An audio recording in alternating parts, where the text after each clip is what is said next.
বিসমিল্লাহির রহমানির রহিম।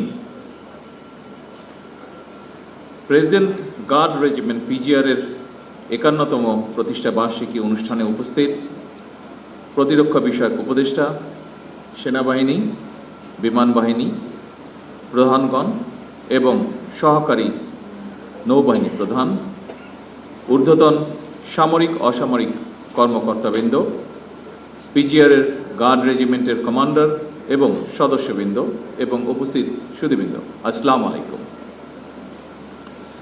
Present guard regiment PGR এর ৫১তম প্রতিষ্ঠা বার্ষিকীর এই দিনে আমি পিজিআর এর সকল সাবেক এবং বর্তমান কর্মরত সকল কর্মকর্তা এবং সদস্যদেরকে আন্তরিক অভিনন্দন জানাই। নিশ্চিদ্র নিরাপত্তা গার্ডসের লক্ষ্য এই মন্ত্রে উজ্জীবিত হয়ে আপনারা সর্বদা আন্তরিকতা, পেশাগত দক্ষতা, কর্তব্য নিষ্ঠা, সাহস এবং দেশপ্রেমের শপথে বলীয়ান হয়ে দায়িত্ব পালন করে চলেছেন এবং করছেন। পিজিআর এর প্রতিষ্ঠা বার্ষিকীর এই দিনে আমার জীবনের সবচেয়ে শোকাবহ এবং হৃদয় বিতরক ঘটনা আমার পিতা, বাংলাদেশের স্বাধীনতার ঘোষক প্রেসিডেন্ট জিয়াউর রহমানের শাহাদাতের কথা মনে পড়ছে। ১৯৮১ সালের ৩০শে মে চট্টগ্রাম সার্কিট হাউসে প্রেসিডেন্ট জিয়াউর রহমানের শাহাদাত বরণের সময় কর্তব্য পালনরত পিজিআর এর কয়েকজন সদস্য শহীদ হয়েছিলেন। আজকের এই দিনে আমি পিজিআর এর সেই সকল শহীদদের গভীর শ্রদ্ধার সঙ্গে স্মরণ করছি। আল্লাহর দরবারে তাদের মাগফিরাত কামনা করছি। দায়িত্ব পালনের সময় তাদের নির্মম মৃত্যুর মাধ্যমে রাষ্ট্র ও সরকার প্রধানের নিরাপত্তার প্রতি অটল আনুগত্য, কর্তব্য পরায়ণতা এবং জীবন উৎসর্গের যে চূড়ান্ত দৃষ্টান্ত স্থাপিত হয়েছে, এটি অবশ্যই পিজিআর এর সদস্যদের জন্য একটি দৃষ্টান্ত হয়ে থাকবে। উপস্থিত গার্ডস অফিসার, জেসিও ও সৈনিকবৃন্দ, মহামান্য রাষ্ট্রপতি এবং রাষ্ট্রের গুরুত্বপূর্ণ ব্যক্তির নিরাপত্তায় ১৯৭৫ সালের এই দিনে প্রথমে রাষ্ট্রপতির দেহরক্ষী ইউনিট নামে একটি নতুন রেজিমেন্ট আত্মপ্রকাশ করেছিল। পরবর্তীতে তৎকালীন সেনাবাহিনী প্রধান মেজর জেনারেল জিয়াউর রহমান ১৯৭৫ সালের ১৯শে সেপ্টেম্বর রাষ্ট্রপতির দেহরক্ষী ইউনিটকে প্রেসিডেন্ট গার্ড রেজিমেন্ট হিসেবে অবহিত করেন। এই নতুন নামকরণ রেজিমেন্টের কার্যক্রমকে আরও আত্মপ্রত্যয়ী এবং গতিশীল করতে ইতিবাচক ভূমিকা রেখেছে। প্রেসিডেন্ট গার্ড রেজিমেন্ট পিজিআর প্রতিষ্ঠার ইতিহাসে মেজর জেনারেল জিয়াউর রহমান একটি অবিস্মরণীয় এবং অনুপ্রেরণামূলক নাম। উপস্থিত সুধীবৃন্দ, আমার বাবা মা দুজনেই বিভিন্ন সময় বিভিন্ন মেয়াদে আল্লাহর রহমতে রাষ্ট্র এবং সরকার পরিচালনার দায়িত্ব থাকায় সঙ্গত কারণেই পিজিআর এর কার্যক্রমের সঙ্গে আমি ছোটবেলা থেকেই পরিচিত।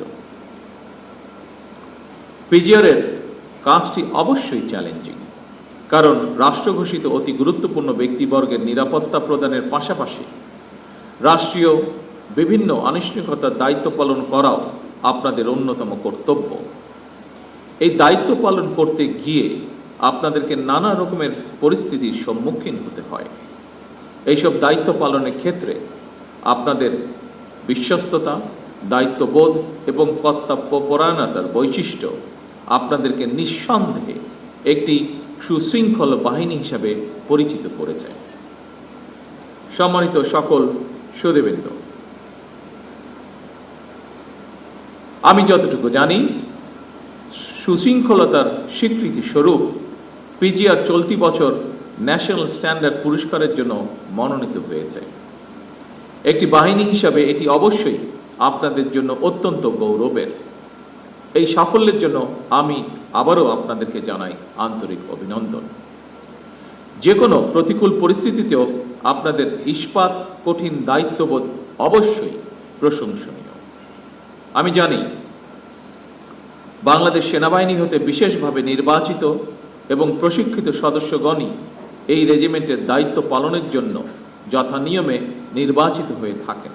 অর্থাৎ প্রেসিডেন্ট গার্ড রেজিমেন্ট সেনাবাহিনীর অধীনেই একটি বিশেষায়িত প্রতিষ্ঠান। সুতরাং পেশাদারিত্ব, আনুগত্য এবং শৃঙ্খলার সমন্বয়ে পিজিআর সদস্যগণ নিজেদের উপর অর্পিত দায়িত্ব যথারীতি পালন করবেন, এটি বিধিবদ্ধ নিয়ম। আপনাদের কার্যক্রমের মাধ্যমে পিজিআরের দক্ষতা এবং একনিষ্ঠতাটা ফুটে উঠবে, এটি আমরা সকলে প্রত্যাশা করি। পিজিআর সদস্যগণ, আপনারা যেহেতু সবাই সেনাবাহিনীর বিভিন্ন পর্যায়ের কর্মকর্তা এবং সদস্য, ফলে আপনারাও সবাই বিশেষভাবে প্রশিক্ষিত, যা আপনাদের এই রেজিমেন্টকে আরও দক্ষ, আত্মবিশ্বাসী এবং গৌরবান্বিত করেছে বলে আমি দৃঢ়ভাবে বিশ্বাস করি। একটি দেশের সশস্ত্র বাহিনী দেশ এবং জনগণের সাহস এবং গৌরবের প্রতীক।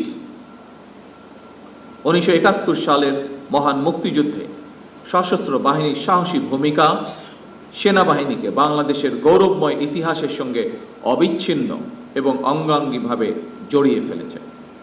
উপস্থিত গার্ডস সদস্যবৃন্দ, যে কোনো বাহিনীর সামনে প্রচলিত চ্যালেঞ্জের বাইরেও বর্তমানে আর্থসামাজিক, ভূ রাজনৈতিক পরিস্থিতি এবং তথ্য প্রযুক্তির অবাধ বিকাশের ফলে বহুমাত্রিক নিরাপত্তা চ্যালেঞ্জ তৈরি হয়েছে। সাইবার যুদ্ধ, ইলেকট্রনিক ওয়ারফেয়ার, ড্রোন যুদ্ধ কিংবা তথ্য যুদ্ধ, এইসব নতুন নতুন ক্ষেত্রগুলো কোনোভাবেই উপেক্ষা করার সুযোগ নেই। এইসব বহুমাত্রিক চ্যালেঞ্জ মোকাবেলায় শুধুমাত্র পিজিআরই নয়, প্রতিটি বাহিনীকেই আধুনিক এবং সময়োপযোগী প্রশিক্ষণের মাধ্যমে নিজেদেরকে সার্বক্ষণিক প্রস্তুত রাখা অত্যন্ত জরুরি।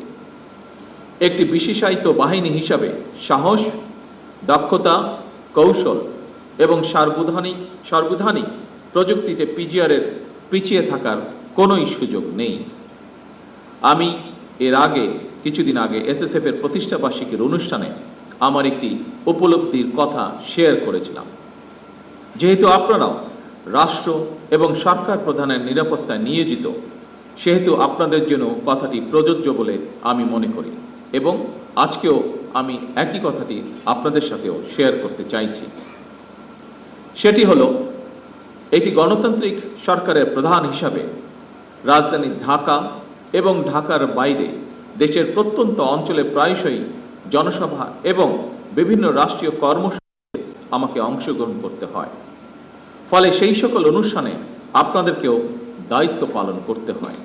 তবে এই ধরনের অনুষ্ঠানে ব্যাপক জনসমাগমের মধ্যে নিরাপত্তা নিশ্চিত করা অবশ্যই কিছুটা জটিলতাপূর্ণ। এসব কর্মসূচি পালনের সময় একদিকে সরকার প্রধানের নিরাপত্তা ব্যবস্থা বজায় রাখা, অপরদিকে নাগরিক জীবনের স্বাচ্ছন্দ্য নিশ্চিত রাখা, এই দুইটির মধ্যে ভারসাম্য রক্ষা করেই আপনাদেরকে নিরাপত্তা কৌশল প্রণয়ন করতে হয়।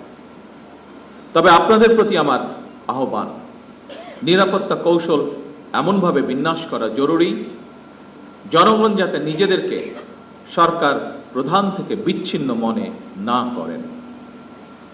একটি গণতান্ত্রিক সরকারের প্রধান হিসাবে আমি জনগণের বিশ্বাস এবং ভালোবাসার উপরে আমার আস্থা এবং নির্ভরতা বজায় রাখতে চাই। সুতরাং নিরাপত্তা কৌশল যাতে সরকার প্রধান থেকে জনগণ থেকে দূরে ঠেলে না দেয়, সেদিকে বিশেষভাবে লক্ষ্য রাখার জন্য আমি আপনাদের প্রতি বিশেষভাবে আহ্বান জানাই। উপস্থিত সুধীবৃন্দ, সশস্ত্র বাহিনীর পাশাপাশি পিজিআর কিংবা এসএসএফ এর মতন সফিস্টিকেটেড বাহিনীগুলোকেও সরকার আরও আধুনিকায়নের পরিকল্পনা গ্রহণ করেছে। এই বিষয়ে যথা নিয়মে পদক্ষেপও গ্রহণ করা হচ্ছে। আমি বিশ্বাস করি, সশস্ত্র বাহিনী যদি দেশপ্রেমে উদ্বুদ্ধ হয়ে কঠোর নিয়মবর্তিতা অনুসরণ এবং পেশাদারিত্ব বজায় রাখেন, তাহলে দেশের সার্বভৌমত্ব আর কখনোই হুমকির সম্মুখীন হবে না বলে আমি বিশ্বাস করি, ইনশাআল্লাহ। প্রিয় গার্ডস সদস্যবৃন্দ, আমি আশা করব পিজিআর এর মতন বিশেষায়িত বাহিনীর সর্বোচ্চ সফলতার জন্য আধুনিক নিরাপত্তা কৌশল এবং প্রযুক্তিগত দক্ষতা অর্জনের পাশাপাশি প্রতিটি সদস্যের সাহস, সততা, বিশ্বস্ততা, সর্বোচ্চ পেশাদারিত্ব, নিয়মবর্তিতা এবং সর্বোপরি চেইন অফ কমান্ড অনুসরণ, এই বিষয়গুলো কঠোরভাবে মেনে চলা অপরিহার্য। পরিশেষে পিজিআরের গৌরবময় প্রতিষ্ঠা বার্ষিকীর এই দিনে আমি আপনাদের সকলের সুস্বাস্থ্য, মঙ্গল এবং উত্তরোত্তর সমৃদ্ধি কামনা করে আমার বক্তব্য শেষ করছি।